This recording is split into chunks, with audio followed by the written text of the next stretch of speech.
पिछले क्लास में मैंने एग्जाम्पल 2 और 3 बताए थे। आज मैं एग्जाम्पल 4 और 5 बताने जा रहे हैं। तो इसे बढ़िया समझिएगा। क्वेश्चन है, एक पतंग की डोरी भूमि के किसी बिंदु तक की लंबाई 90 मीटर है। डोरी भूमि के साथ 60 डिग्री का कोण बनाती है। यह मानते हैं कि डोरी में कोई ढील नहीं है। पतंग की ऊंचाई ज्ञात करना। तो सबसे पहले हम इसको निकाल करके फिर से हम देखते हैं। तो ये पतंग है। क्या है? ये पतंग है। पतंग तो जाहिर सी बात है, जो उड़ता है वो उसका डोर जो होता है ना वो तिरछा होता है। क्या होता है? उसका डोर क्या होता है? तिरछा होता है। और ये जमीन है। और ये क्या है? जमीन है। तो पतंग की जो डोरी है वो 90 मीटर लंबा। ये जो डोरी है, ये क्या है? डोरी है। पतंग की जो डोरी है वो 90 मीटर लंबा है और ये टनी हुई, इसमें किसी प्रकार का ढील नहीं है। और पतंग की जो डोरी है वो जमीन से 60 डिग्री का कोण बनाता है। यहाँ उन्नयन और अवनयन का चर्चा नहीं किया। यहाँ उन्नयन और अवनयन का चर्चा नहीं किया है, लेकिन यहाँ पे ये चर्चा किया है कि जमीन से जो डोरी है वो 60 डिग्री का कोण बना रहा है। कितना डिग्री होगा? 60 डिग्री का कोण बना रहा है। तो ये जो जाहिर सी बात, जब ये कोई पतंग उड़ाते हैं तो पतंग जो है आसमान में उड़ता है, लेकिन उसका डोर जो होता है वो तिरछा होता है। तो आप जमीन से जो है पतंग का हाइट निकालना है। ये हाइट, ये पतंग है। क्या है? पतंग है। तो ये पतंग जो है, ये पतंग का हाइट निकालना। अब जब हाइट निकालने बोला, जाहिर सी बात है हाइट जो होता है वो 90 डिग्री कोण बनाता है। हमको निकालना है ये। इसको मान लेते हैं ए, इसको मान लेते हैं बी, इसको मान लेते हैं सी। ठीक। अब हम यहां पर मानते हैं, माना कि ए बी पतंग की ऊंचाई, माना कि ए बी पतंग की ऊंचाई और AC डोर की लंबाई जो 90 मीटर है। तो क्या है? 90 मीटर हमको दिया हुआ है। 90 यानी डोर की लंबाई 90 दिया हुआ। हमको निकालना पतंग की ऊंचाई। ये नहीं निकालना, हमको निकालना है ये, निकालना है ये दिया हुआ, ये निकालना है ये दिया हुआ है। ये अब हम रिलेशन करते हैं। जानते हैं, पिछले क्लास में आपको बताए थे कि 90 डिग्री के जस्ट सामने वाला होता है H, जिसको बोलते हैं हम कर्व, जो क्या होता है? फिक्स्ड होता है। जो क्या होता है? और ये जो थीटा है यानी 60 डिग्री, जो भी कोण यहाँ पर 60 डिग्री है, 60 डिग्री के जस्ट सामने वाला हो गया P का मतलब हो गया लंब। और अब जो रेस्ट ये हो गया H, ये हो गया P। तो तीसरा वाला जो भुजा बचा ये हो जाएगा B का मतलब आधार। तो यहां पर हमको रिलेशन किसकी किसका बन रहा है? रिलेशन बन रहा है ये और ये दिया हुआ, ये निकाला, यानी P बटा H। तो आप लोगों को पता है P बटा H किसका होता है?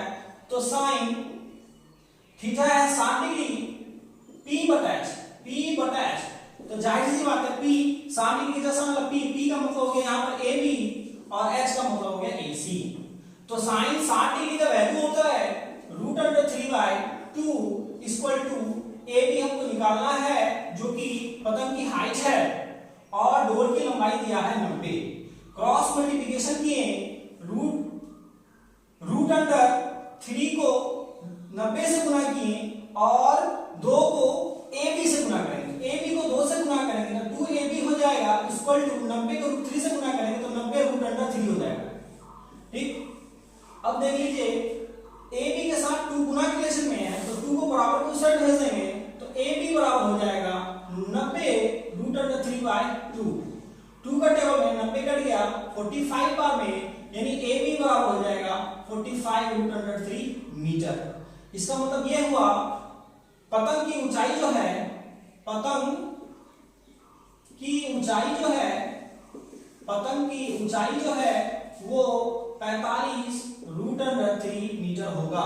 ओके। अब एग्जांपल नंबर 5 में बताने जा रहा हूं। एग्जांपल नंबर 5 में है, जब सूर्य क्षैतिज से 30 डिग्री ऊपर हो।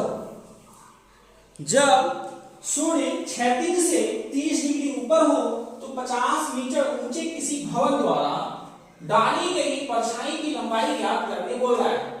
जब सूर्य क्षैतिज से 30 जाहिर सी बात है इस जगह पे सूर्य है, ये सूर्य है और सूर्य जो है क्षैतिज तिरछा लाइन बना रहा है और ये जमीन है, जमीन से 30 डिग्री का कोण ऊपर बना रहा है, 30 डिग्री या बोला 30 डिग्री ऊपर की ओर है। तो 50 मीटर भवन द्वारा डाली गई परछाई, ये है भवन, 50 मीटर ये भवन है, 50 मीटर ये क्या है भवन है, ये भवन है, जाहिर सी बात ये भवन है, तो सूरज का प्रकाश जो पड़ेगा भवन पे तो ये परछाई बनेगा, ये क्या हो गया परछाई। तो ये परछाई का हाइट निकालना, ये परछाई निकालना। और ये जो है 30 डिग्री का कोण बना रहा है, कितना डिग्री का कोण बना रहा है 30 डिग्री का, भूमि से 30 डिग्री का कोण बना रहा है। ये सूरज का किरण हो गया, ये सूरज का क्या हो गया किरण हो गया, सूरज का किरण तिरछी यहां से देखा गया, तो ये जो है आपको परछाई बना रहा है और ये भवन है। तो यहाँ पर भवन की ऊंचाई दिया हुआ है, परछाई ज्ञात करना, परछाई की लंबाई ज्ञात करना। तो यहाँ पर हम इसको मान लिए ए बी और इसको सी मान लिए। जाहिर सी बात है भवन जो होगा वो जमीन से 90 डिग्री का कोण बनाएगा। जाहिर बात है कि भवन जो है जमीन से कितना डिग्री का कोण बनाएगा 90 डिग्री का बनाएगा। 90 के जस्ट सामने वाला एच हो गया, ये 30 डिग्री है, 30 डिग्री के सामने वाला पी हो गया और ये बी हो गया। हमको दिया हुआ क्या निकालना, क्या थोड़ा सा गौर कीजिएगा, इसमें दिया है ये 50 और निकालना है ये परछाई निकालना, परछाई, ये जो भवन का जो परछाई है निकालना, इससे कोई मतलब नहीं, इसका कोई रिलेशन नहीं है। यानी रिलेशन क्या बना पी और बी, पी और बी। सबसे पहले हम यहाँ पर मानते हैं BC बराबर परछाई की लंबाई, ठीक, और AB जो है वो भवन की ऊंचाई, AB जो है ये क्या है भवन की ऊंचाई। तो यहां गौर कीजिएगा, यानी कि P और B का रिलेशन बन रहा है, P और B जो बनता है वो tan थीटा में बन रहा है। यहां पर लेंगे tan थीटा जगह पे 30 degree equal to P by B, tan theta बराबर P बाय B। P क्या है AB, P क्या है AB और B क्या है BC, B क्या है BC। तो यहां पर tan 30 डिग्री का वैल्यू होता है 1/√3 इक्वल टू AB 50 दिया हुआ है और BC हमको निकालना है।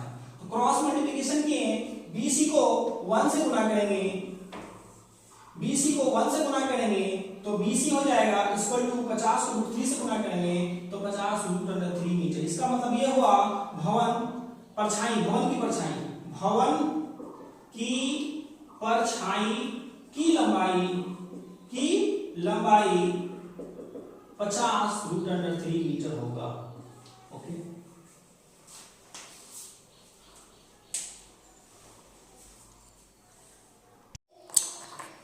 एग्जाम्पल नंबर 6, एक खंभे की परछाई 6 फुट की दूरी पर पड़ती है। एक खंभे की परछाई, जाहिर सी बात है ये खंभा है, खंभा जो होगा वो जमीन पर होगा, खंभा जो होगा कहाँ होगा, ये खंभा है, खंभा जो होगा जमीन पर होगा और जैसे ये सूरज है, इस पर सूरज की रोशनी पड़ेगा तो परछाई बनेगा। ये परछाई जो बना ये 6 फीट का, परछाई जो है ये 6 फीट का है। एक खंभे की परछाई 6 फीट की दूरी पर पड़ती है।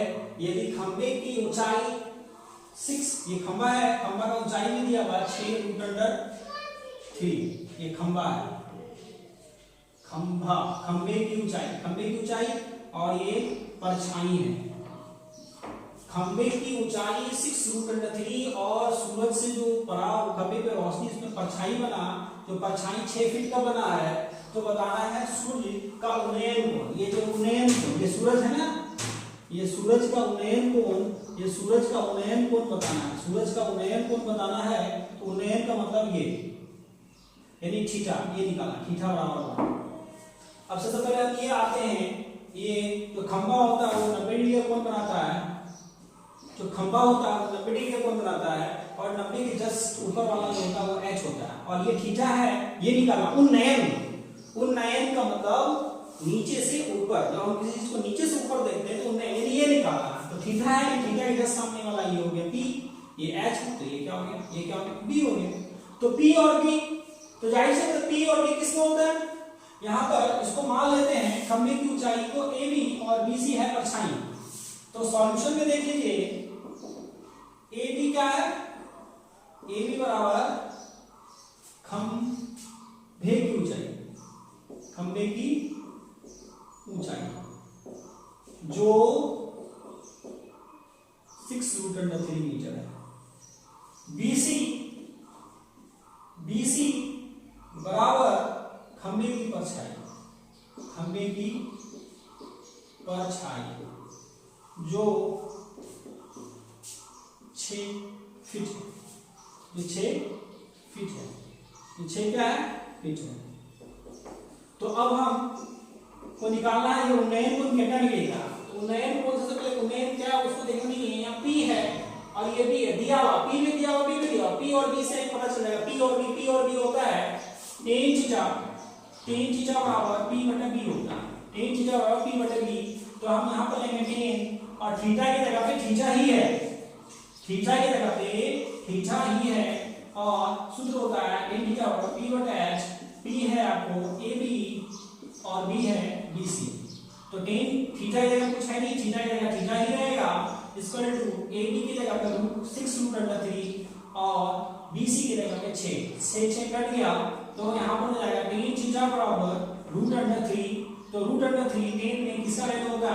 tan थीटा बराबर हो जाएगा tan थीटा में यानी tan का वैल्यू में √3 जो होता है tan 60 डिग्री का होता है। tan 60 डिग्री बराबर √3। तो लिखेंगे यहाँ पर जहां tan 60 डिग्री बराबर √3 यानी √3 की जगह पे tan 60 डिग्री ये और ये हट गया यानी थीटा बराबर क्या हो गया 60 डिग्री। यानी जो निकालने को था सूर्य का उन्नयन कोण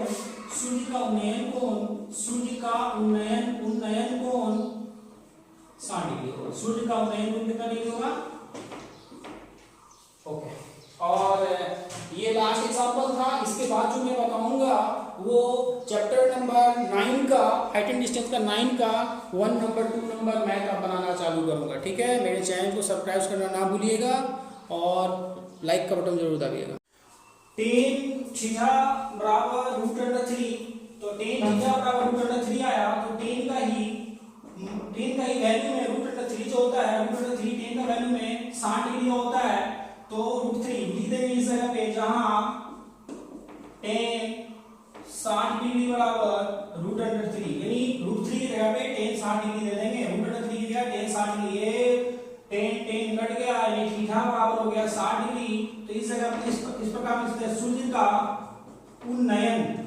का उन्नयन कोण बराबर 60 डिग्री। ओके। और